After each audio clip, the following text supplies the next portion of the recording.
اعوذ باللہ من الشیطان الرجیم بسم اللہ الرحمن الرحیم۔ سامعین کرام، آج کا جو سوال ہے وہ یہ سوال ہے کہ اگر کسی کا جانور گم ہو جائے یا مر جائے تو اس صورت میں کیا کرنا چاہیے، اور آخر پہ تھوڑے سے قربانی کے فضائل بھی عرض کروں گا کہ جو قربانی کرنے والے ہیں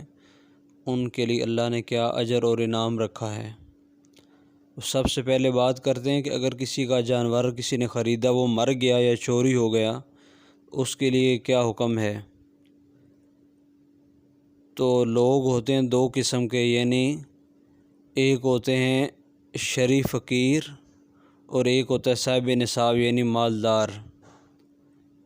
اس کو دوسرے الفاظ میں کہیں تو ایک ایسا شخص ہے جس پہ قربانی واجب ہی نہیں تھی لیکن اس نے ثواب کی نیت سے خرید لی۔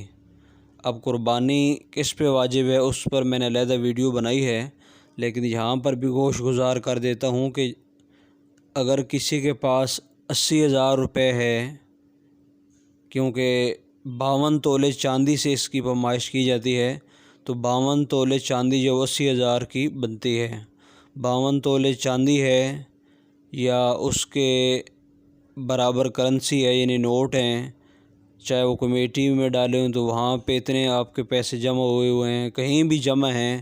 یا مال تجارت جو ہے وہ ہے، یا آپ کا کوئی مکان ہے جس کی قیمت اتنی ہے جو آپ نے کرائے پہ دیا ہوا یا ویسے بنا کے چھوڑا ہوا ہے، تو جو صاحب نصاب ہے اس پہ تو قربانی واجب ہے۔ لیکن ایک آدمی صاحب نصاب نہیں ہے، اس کے پاس 80,000 تو نہیں تھے لیکن پیسے کم تھے، لیکن اس نے قربانی جو ہے وہ خرید لی، یعنی وہ شریف فقیر تھا، اس پہ قربانی واجب نہیں تھی، اس کے پاس 52 تولے چاندی بھی نہیں تھی، اس کے پاس اتنے 80,000 روپے کے برابر لگ بھگ پیسے بھی نہیں تھے، لیکن اس نے قربانی خرید لی۔ پھر اس کا جانور چوری ہو گیا یا گم ہو گیا تو دونوں صورتوں میں اس کو دوبارہ جانور لینا ضروری نہیں ہے، کیونکہ قربانی اس پر واجب ہی نہیں تھی۔ لیکن ایسا شخص جو صاحب نصاب ہے، مالدار ہے،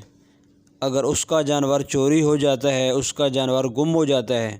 اور اس کے بعد بھی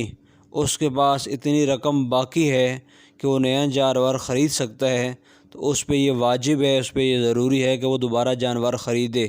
ہاں، اگر پہلے جانور زیادہ مہنگا خریدا تھا،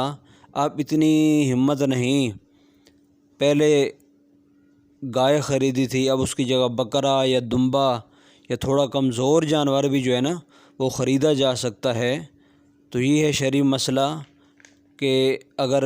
جانور گم ہو جائے یا مر جائے تو دونوں صورتوں میں جو صاحب نصاب ہے اس پر تو ضروری ہے کہ وہ جانور جو ہے وہ خریدے دوبارہ، لیکن جو شریف فقیر ہے جس کے اوپر قربانی فرض نہیں تھی اس پہ ضروری نہیں ہے کہ وہ قربانی کا جانور دوبارہ خریدے۔ اب آتے ہیں دوسرے اپنے موضوع کی طرف کہ جو قربانی کرتا ہے، تو سرکار سے پوچھا گیا کہ قربانی کیا ہے، تو سرکار نے فرمایا قربانی آپ کے دادا حضرت ابراہیم علیہ السلام کی یعنی سنت ہے، اور یہ بھی میرے مصطفیٰ کریم علیہ السلام نے فرمایا کہ قربانی کرو، خوش دلی کے ساتھ کرو، کیونکہ قیامت والے دن جو جانور ہم یہاں ذبح کرتے ہیں، حضور نے فرمایا وہ اپنے کھروں کے ساتھ، اپنے بالوں کے ساتھ، اپنے سینگوں کے ساتھ آئے گا، اور پھر جو شخص قربانی کرنے والا ہے،